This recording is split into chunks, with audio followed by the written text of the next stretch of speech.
20 ans après son apparition, le tout premier Cayenne est désormais accessible au plus grand nombre et que cela plaise ou non, ne tardera plus à être considéré comme un authentique Youngtimer.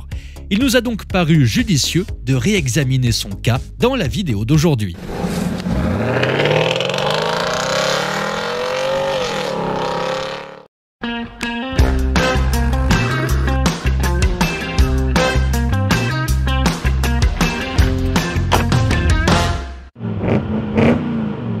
Bonjour à tous et bienvenue pour cette nouvelle vidéo, aujourd'hui consacrée à un gros bébé pas franchement politiquement correct, le Porsche Cayenne.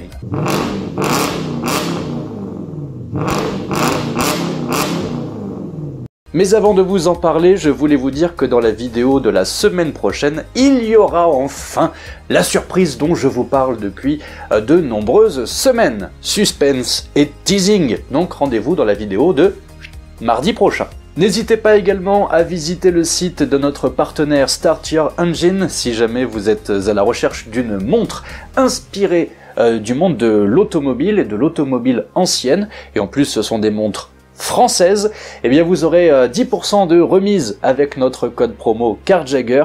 Je vous mets le lien dans la description ci-dessous et dans le premier commentaire épinglé sous cette vidéo. Et revenons maintenant à notre Cayenne. Et bien des gens, issus de milieux très différents, le répètent sans cesse depuis 20 ans. Le Cayenne cumule à peu près tous les défauts. Les puristes disent que ce n'est pas une vraie Porsche. Les amoureux de Range Rover pensent que c'est une voiture de beauf. Les écolos soupirent que les SUV devraient être tout simplement interdits. Et tout le monde est à peu près d'accord pour dire que le Porsche Cayenne, c'est moche. Apparemment, les seuls qui sont satisfaits dans l'affaire, à part Porsche évidemment, ce sont les assureurs, les pompistes et les garagistes. Car oui, le Porsche Cayenne n'est pas spécialement fiable. Mais on y reviendra. Mais reprenons depuis le début. Au fil de son histoire, Porsche a souvent voulu s'échapper de cette monoculture de la 911. Il y a eu d'abord la Porsche 914 à partir de 1969, développée en partenariat avec Volkswagen.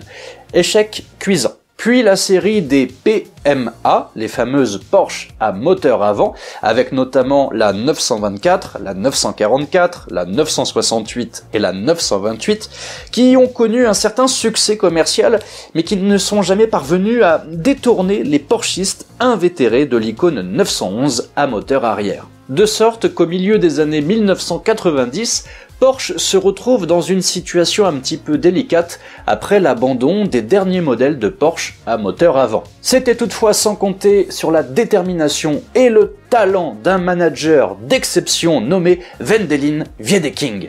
Et à vos souhaits.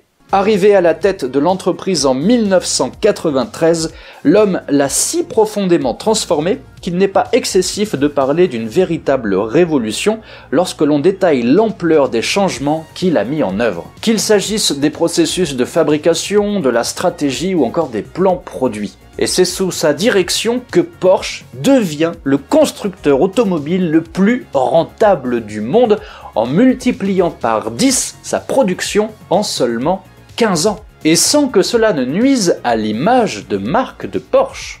Chapeau. Et s'il y a bien un modèle qui personnifie la substance de ce bouleversement, c'est bien le Porsche Cayenne. Premier SUV lancé par la marque en 2002, on peut dire que lors de sa présentation, il a reçu pas mal de réactions très contrastées. Alors tout le monde est d'accord, le vrai premier tout-terrain de luxe, c'est le Range Rover de 1970. Même s'il faut bien reconnaître qu'à l'intérieur, on est quand même loin d'une Jaguar. Mais on était aussi très loin d'un Lada Niva. La matrice des SUV premium, il faut bien le reconnaître, nous provient de la froide et secrète Angleterre. Mais il a tout de même fallu attendre quasiment 25 ans avant de voir débouler les vrais premiers concurrents du Range, avec notamment le Mercedes ML ou encore le BMW X5. Le Range Rover est à l'aise partout, il est tout aussi capable de jouer les franchisseurs que les limousines, du moins quand il n'était pas en panne. Et les Range Rover avaient rapidement séduit toute une clientèle de pseudo-bobos qui n'étaient pas vraiment concernés par des expéditions en Afrique. Et c'est à cette même tribu de pseudo-bobos que s'adressaient donc les Mercedes ML et BMW X5, désireux de capitaliser sur la renommée de leurs blasons respectifs. Et personne n'a remis en cause la légitimité de BM ou de Merco sur ce segment. Néanmoins, il n'en fut pas de même lorsque la presse spécialisée a commencé à faire fuiter les premières informations concernant un SUV Porsche, conçu de surcroît avec Volkswagen.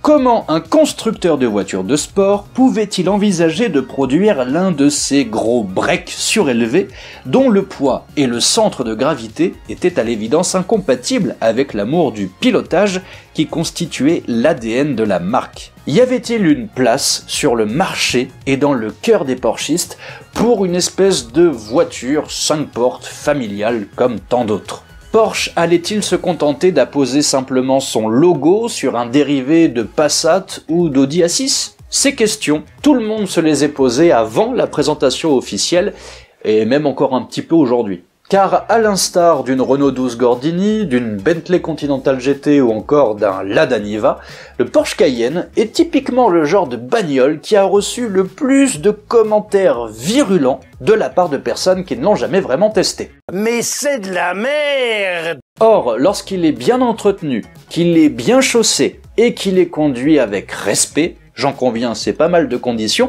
mais le Porsche Cayenne est extraordinairement compétent. Du point de vue des performances, il est vrai que le moteur VR6 qu'on retrouve dans la Golf R32 avec brio est un petit peu mou dans le Cayenne face au poids de l'engin. Mais pour leur part, les 340 chevaux du V8 atmosphérique, eh bien, font tout à fait le job. C'est un excellent compromis et dans un souffle, il permet de mouvoir les 2 tonnes de verre, d'acier, d'aluminium et de cuir, bien évidemment, jusqu'à des vitesses complètement folles.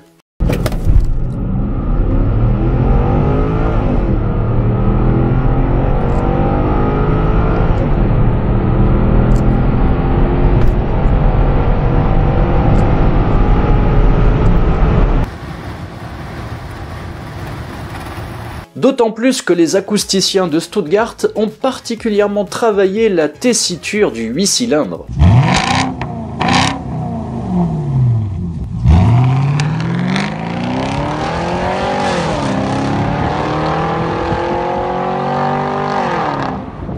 Impressionnante, le mot fatidique est lâché. C'est probablement le qualificatif qui convient le mieux à cette carrosserie au typage improbable.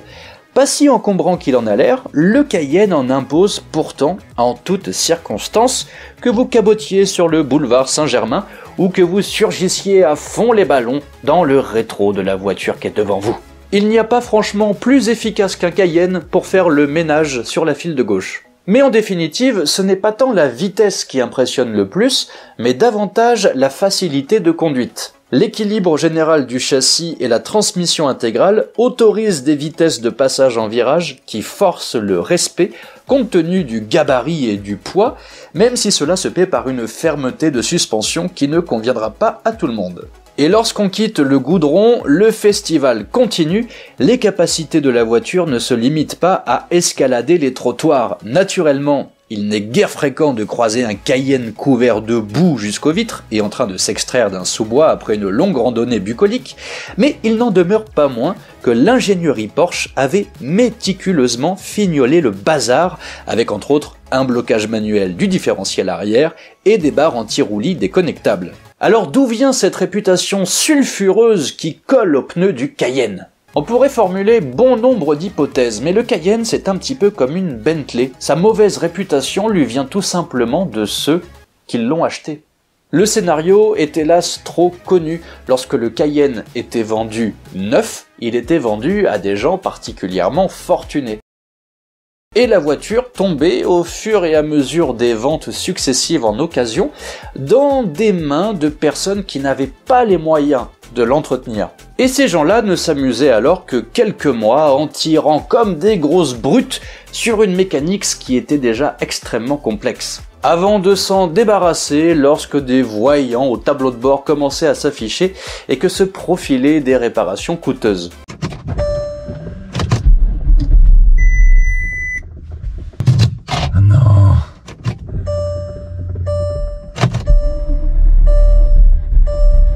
Et tout ça a causé beaucoup de tort à l'image du Cayenne, qui a souvent été perçu comme une voiture de voyous, de trafiquants ou encore de go fast. Cela dit, particulièrement efficace pour les go fast. Ou alors plus sobrement tombé dans des mains de pecnos qui voulaient juste impressionner les foules, mais qui, comme dans une célèbre chanson de Jacques Brel, aimeraient bien avoir l'air, mais n'ont pas l'air du tout. Il va quand même falloir faire des efforts pour devenir de vraiment monégasque. Et indéniablement, le Porsche Cayenne est une voiture assez difficile à assumer socialement. Alors si c'est quelque chose qui vous préoccupe, dans la jungle urbaine, je vous le dis tout de suite, la moitié des passants vous prendront pour un espèce de boomer attardé. Mais si le jugement des autres vous indiffère et si vous avez les reins assez solides pour assumer l'entretien, le Cayenne est parfait. Par contre, tâchez de trouver un Cayenne avec un carnet d'entretien à jour, pas plus de 2 propriétaires, c'est bien, et évidemment pas de préparation mécanique un petit peu douteuse. Et dans ce cas-là, un Cayenne pourra vous procurer beaucoup de plaisir, mes amis. D'autant plus que les Cayennes de première génération se trouvent à partir de 8 000 € pour un véhicule qui a environ 150 000 km. C'est donné. Les cotes aujourd'hui sont franchement au plus bas, donc si vous avez les moyens, achetez-en un et vous ferez une belle plus-value si vous désirez le vendre dans quelques années. Il n'y a qu'à voir les prix aujourd'hui d'une Porsche atypique et mal aimée, qui est la 914. Il y a quelques années, ça valait pas un clou, et aujourd'hui, et une Porsche qui roule à moins de 8 000 €, ça n'existe pas, donc les prix vont forcément augmenter. Je dis ça comme ça. Et d'ailleurs, si vous en cherchez un, n'hésitez pas à faire appel à nos services sur notre site carjagger.com pour une recherche personnalisée. On vous trouvera forcément la perle rare. Vous pouvez bien sûr également visiter le site de notre partenaire Start Your Engine. Si vous cherchez une montre, vous aurez 10% de réduction avec notre code promo Carjagger. Vous avez le lien dans la description juste là en dessous. N'hésitez pas également à vous abonner et à nous suivre sur tous les réseaux Facebook, Insta @Carjagger. Quant à moi, je vous donne rendez-vous dans la vidéo de la semaine prochaine. Enfin, samedi, vous retrouverez Autoculture Express, comme tous les samedis. Et la semaine prochaine, mardi prochain, à 17h30, où j'aurai une grosse annonce à vous faire et des choses à vous faire gagner. Allez, ciao!